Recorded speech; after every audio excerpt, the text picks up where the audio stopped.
Herkese merhabalar. Çiçeğin tariflerine hoş geldiniz. Bugün sizlere bol susamlı, dışı kıtır, içi yumuşacık, kaç tane yediğinizi sayamayacağınız kadar lezzetli, harika bir poğaça tarifi vermek için geldim. Tarife geçmeden kanalıma abone olmayı lütfen unutmayın. Poğaça hamuru için 1 yemek kaşığı toz şekerini ve 1 paket kuru mayayı bir cam kasenin içerisine alıyorum. Üzerine 1 su bardağı ılık süt ekliyorum. Malzemelerin hepsini karıştırıp kuru mayanın aktifleşmesi için birkaç dakika bekliyorum. Kuru maya aktifleştikten sonra 1 çay bardağı sıvı yağ, 1 tane yumurtayı ekleyip güzelce karıştırıyorum.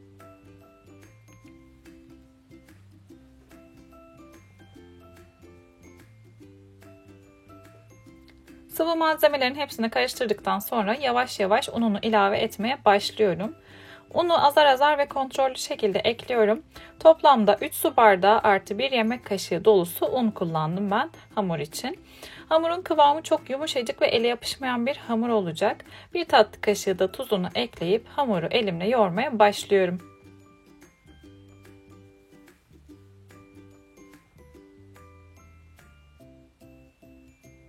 Hamuru güzelce yoğurup hazırladım. Yakından da göstereyim size kıvamını görüyorsunuz. Bakın yumuşacık ve asla ele yapışmıyor. Bu kıvamda olması gerekiyor.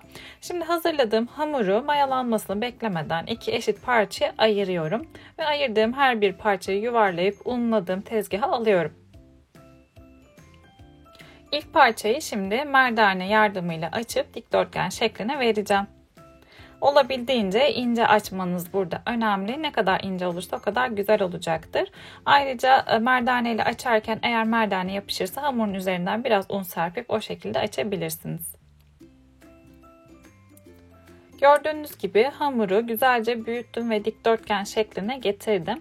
Şimdi hamurun üzerinden oda sıcaklığındaki 1 yemek kaşığı tereyağını güzelce her yerine sürüyorum.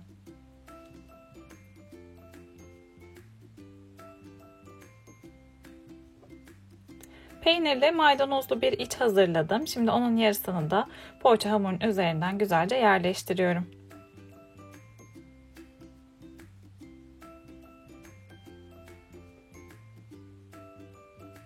Sıra geldi hamuru kesmeye. Yaklaşık 2 parmak eninde şeritler halinde poğaça hamurunu güzelce kesiyorum. Kestikten sonra bir ucundan başlayarak yavaş yavaş sarıyorum ve katmer poğaçanın şeklini vermiş oluyorum. Bütün parçaları aynı şekilde rulo haline getirip rulo katmer poğaçalarımızı hazırlıyoruz.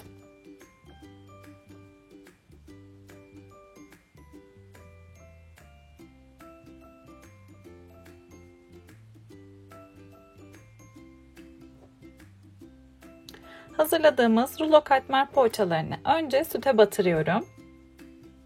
Ardından kavrulmuş susamı batırıyorum dış yüzeyinin her tarafını ve yağlı kağıt serdiğim tepsinin içerisine alıyorum.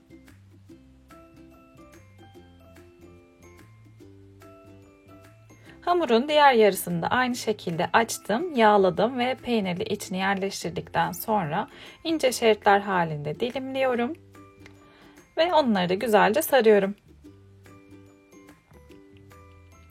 Rulo katmer poğaçaların hepsini güzelce sardıktan sonra yaklaşık yarım saat tepsi mayasına gelmesi için dinlendiriyoruz. Tepsi mayasına geldikten sonra önceden ısıtılmış 180 derecelik fırında yaklaşık yarım saat kontrollü şekilde pişiriyoruz. Gördüğünüz gibi susamlı rulo katmer poğaçalar güzelce pişti. Servis için hazır. Hemen güzel bir tabağa katmer poğaçalarımı alıp size de yakından göstermek istiyorum. İster kahvaltıya ister 5 çaylarında hazırlayabileceğiniz en lezzetli susamlı poğaça tariflerinden bir tanesi. Hazırlaması oldukça kolay ve pratik bir poğaça tarifi. Ayrıca aşırı lezzetli, dışı süte batırdığımız için kıtır kıtır, içi ise yumuşacık bir poğaça oluyor. Yanında da 1 bardak demli çay olduktan sonra başka hiçbir şey istemeyecek ve kaç tane yediğinizi sayamayacağınız kadar lezzetli bir poğaça tarifi hazırlamış olduk. Kavrulmuş susam kullandığımız için simit lezzetinde ve dediğim gibi dışı kıtır, içi yumuşacık, şahane lezzetli bir katmer poğaça tarifi oluyor. Denedikten sonra tarif defterlerinizin vazgeçilmez tarifleri arasında yerini alacağına eminim. Denedikten sonraki yorumlarınızı mutlaka ama mutlaka aşağıda bekliyorum. Gördüğünüz gibi bol susamlı, altı üstü nar gibi kızaran şahane minnoş poğaçalar hazırlamış olduk.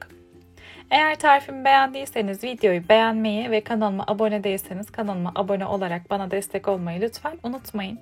Yeni tariflerde, yeni videolarda görüşmek üzere. Hoşça kalın.